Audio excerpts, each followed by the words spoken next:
Bab 1620. Saat dia berbicara, lelaki tua itu berbalik. Dengan cahaya api yang membara, Zeke bisa melihat wajahnya. Hatinya membeku seketika. Dia bertanya-tanya apakah lelaki tua ini hantu atau manusia. Pria tua itu hanya tinggal kulit dan tulang, dengan rambut panjang dan janggut yang mencapai tanah. Wajahnya dipenuhi kerutan sementara matanya berbinar. Ketika dia tertawa, dia tampak menakutkan dan menyeramkan. Untuk menggambarkan dia sebagai iblis akan meremehkan. Sebelum Zeke bisa pulih dari keterkejutannya, lelaki tua itu tiba-tiba menjadi gelisah. Tunggu, ada aura familiar yang datang darimu, ini, aura dari Nameles, lelaki tua aneh itu. Aku yakin itu auranya. Detik berikutnya, lelaki tua aneh itu melompat, memarahi dengan keras, tanpa nama. Tanpa nama, Anda tua. Bajingan, keluar. Hari ini, aku akhirnya akan membunuhmu. Anda, mengapa Anda memiliki aura ini? Apa hubunganmu dengannya? Zeke sangat bingung. Kerangka tua, tanpa nama, yang disebutkan pastilah pelayan lama, tanpa nama. Nameles telah berpapasan dengan lelaki tua aneh ini sebelumnya, dan mereka adalah musuh bebuyutan. Zeke bertanya, apa hubunganmu dengan Nameles? Kenapa kau sangat membencinya? Kerangka tua marah karena marah. Hah? Kenapa aku begitu membencinya? Dia datang bersama Pietro untuk memusnahkan ratusan ribu anggota cabang Atevil Netherworld saya sebelum dengan paksa mengurung saya di sini. Anda memberitahu saya mengapa saya sangat membencinya. Petik 2. Zeke bahkan lebih bingung. Akhirat, Pietro. Apakah dia berbicara tentang Pietro, tuanku? Zeke telah menetapkan bahwa Nameles adalah bawahan Master Pietro-nya. Oleh karena itu, masuk akal jika mereka bertindak bersama. Organisasi kuat apa Netherworld? Mengapa saya belum mendengarnya? Setelah beberapa pemikiran, dia mengerti. Netherworld pastilah kekuatan misterius yang Nameles katakan mengintai di kegelapan dan menguasai setengah dari sumber daya rahasia. Sangat tidak terduga baginya untuk menemukan seseorang dari Netherworld. Netherworld mencuri sumber daya rahasia, dan karenanya harus dihancurkan. Mengapa tuanku dan Nameles memenjarakan orang tua ini di sini alih-alih mengeksekusinya? Pada saat itu, kerangka tua menjadi tenang. Anak muda, akankah kita melakukan perdagangan? Jenis perdagangan apa? Tanya Zeke. Orang tua yang aneh itu berkata, kamu menipu Pietro dan Nameles ke tempat ini, dan aku akan memberimu semua kekuatan yang telah kukultivasikan sepanjang hidupku. Setuju, jawab Zeke. Kamu memberikan semua keahlianmu kepadaku sekarang. Setelah saya menguasainya, saya akan membawanya ke sini. Petik 2. Orang tua itu tertawa, memperlihatkan satu set gigi kuning. Orang-orangmu cerdik dan licik. Saya tidak percaya Anda. Bagaimana dengan ini, Anda membawa mereka ke sini dulu, lalu saya akan mengambil Anda sebagai murid saya. Petik 2. Mengetahui bahwa lelaki tua itu terlalu berpengalaman untuk dibohongi, Zeke mengubah topik pembicaraan. Tubuhmu tidak terikat oleh rantai besi, dan gerbang batu di pintu masuk gua dapat dengan mudah dibuka, jadi kamu tidak dikurung secara paksa di sini. Mengapa Anda mengatakan bahwa Anda dipenjara di sini? Old Skeleton berargumen, aku hanya bercanda. Saya orang yang bebas. Mereka tidak memiliki kemampuan untuk memenjarakan saya. Zeke bertanya, kalau begitu, mengapa kamu tidak meninggalkan tempat ini? Kerangka tua dibungkam. Setelah beberapa saat, dia menjawab, saya sudah terbiasa dengan tempat ini, jadi saya tidak ingin pergi.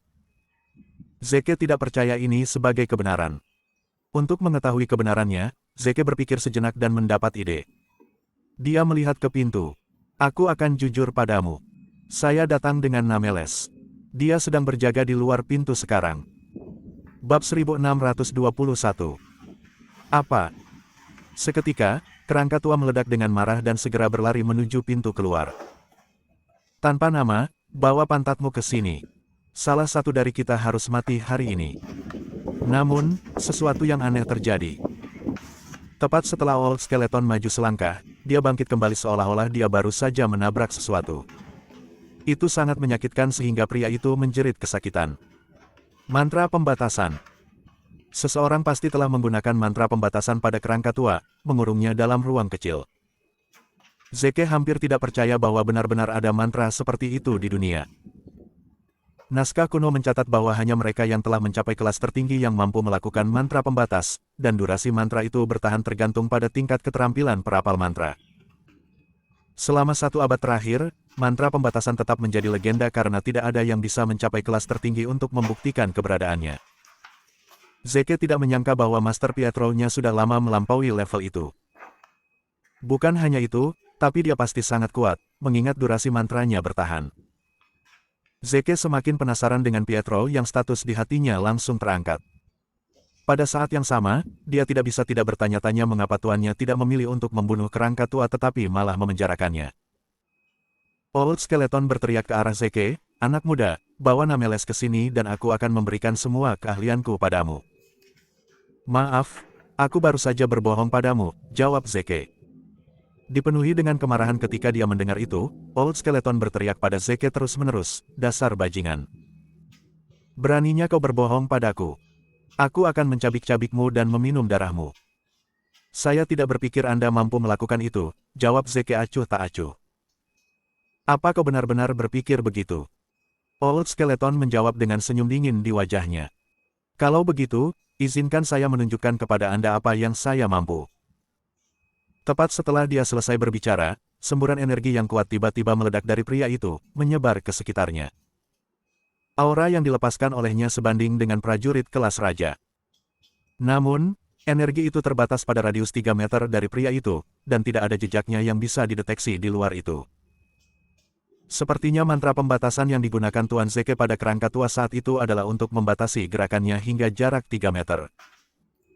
Meskipun itu adalah satu-satunya kebebasan yang dia miliki, fakta bahwa dia telah berhasil bertahan selama bertahun-tahun membuktikan bahwa kakek tua itu memiliki kemauan yang sangat kuat. "Apakah kamu melihat itu? Aku adalah prajurit kelas raja," ancam Old Skeleton. Dia kemudian melanjutkan, "Dari apa yang aku rasakan, kamu hanya manusia biasa setelah kehilangan kekuatanmu. Bagaimana bisa manusia normal bertarung melawan prajurit kelas raja sepertiku? Bukankah itu terdengar konyol bagimu? Kalau begitu, coba bunuh aku kalau begitu," kata Zeke. Old Skeleton tidak bisa berkata-kata atas provokasi Zeke. Karena kamu masih muda dan bodoh, aku tidak akan menganggap serius kata-katamu." "Tidak, maksudku itu. Coba bunuh aku, ayo." Old Skeleton tertegun pada desakan pria itu sejenak sebelum berkata, "Tentu saja, datang ke sini. Aku akan memberimu kematian yang tidak menyakitkan." Potong omong kosong. Zeke berhenti sejenak sebelum berkata, "Apakah kamu benar-benar berpikir aku tidak tahu bahwa kamu berada di bawah mantra pembatasan dan hanya bisa bergerak dalam radius 3 meter?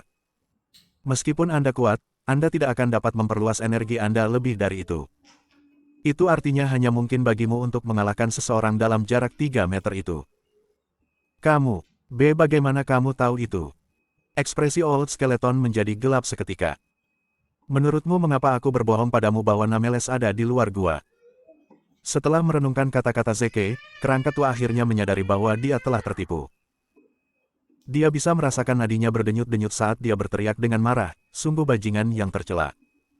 Kalian semua akan mati dengan kematian yang mengerikan." Setelah memastikan bahwa Old Skeleton tidak akan bisa menyakitinya, Zeke benar-benar santai dan mulai berkeliling ke makam kuno. Perasaannya mengatakan kepadanya bahwa alasan tuannya menjaga orang tua ini tetap hidup mungkin karena ada sesuatu yang harus dia jaga di makam kuno. Bab 1622.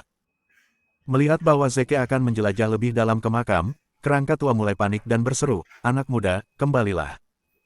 Anda tidak bisa masuk ke sana. Ada sesuatu yang sangat menakutkan di dalam. Jika Anda kembali sekarang, saya akan mengajari Anda semua yang saya tahu.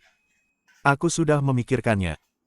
Karena tidak mungkin aku bisa meninggalkan tempat ini selama sisa hidupku, aku tidak boleh membawa keterampilanku ke dalam peti mati dan membiarkannya sia-sia.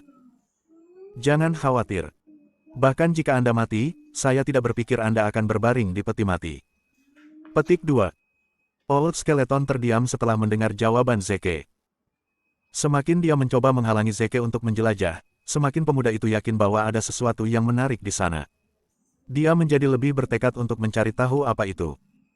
Tak lama setelah melewati sebuah terowongan, Zeke tiba di sebuah istana bawah tanah yang megah. Meskipun makam kuno itu sangat besar, setiap harta karun yang pernah dikandungnya sudah hilang. Sebuah platform batu berada di tengah istana bawah tanah, dan sebuah kotak kristal duduk di atasnya. Karena kotak itu tembus pandang, orang bisa samar-samar melihat bahwa ada manual kuno di dalam kotak itu. Karena usianya, halaman manual kuno sudah menguning. Bahkan tinta di halaman sampul sudah mulai mengoksidasi, mengaburkan kata-kata di atasnya. Yang bisa dilihat Zeke hanyalah kata tarik. Ada juga amplop yang diletakkan di atas kotak kristal. Mengingat tampilan amplop yang modern, Zeke menduga amplop itu baru ditempatkan di sana baru-baru ini. Setelah orang itu mengambil amplop dan meniup debu yang menumpuk di atasnya, dia senang melihat bahwa itu ditujukan kepadanya. Kepada muridku yang tersayang, Zeke Williams. Muridku yang tersayang, Zeke Williams. Tuan Pietro meninggalkan ini untukku. Zeke tidak bisa tidak bertanya-tanya bagaimana Pietro tahu bahwa dia akan datang ke sini suatu hari nanti.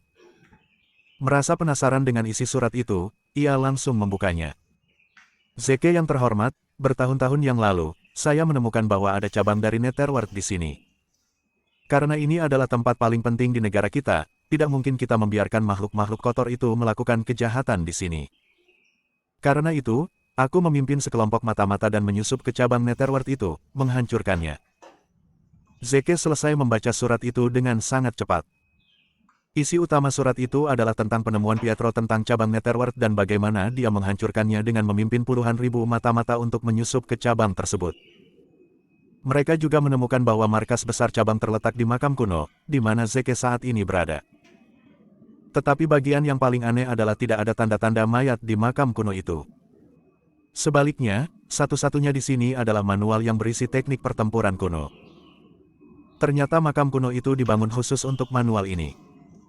Dari batu nisan, mereka mengetahui bahwa teknik pertempuran yang terkandung dalam manual itu adalah teknik terlarang yang tidak seharusnya diturunkan.